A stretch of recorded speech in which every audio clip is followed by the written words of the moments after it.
Buonasera a tutti, siamo qui con l'MVP Scognamiglio, autore di tanti gol, però parlando della gara cosa vuoi dire al riguardo? È stata una bella partita, abbiamo giocato molto bene di squadra, abbiamo fatto girare palla e siamo stati anche cattivi sotto porta rispetto alle altre volte, quindi siamo soddisfatti. Infatti si è visto più che altro una sofferenza iniziale perché mancava il cambio all'inizio e E poi ci siamo riscaldati poco onestamente, quindi anche l'impatto non è stato dei migliori.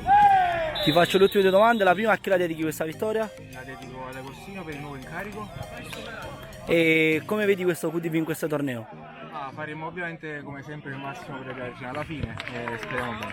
Va benissimo, in bocca al lupo.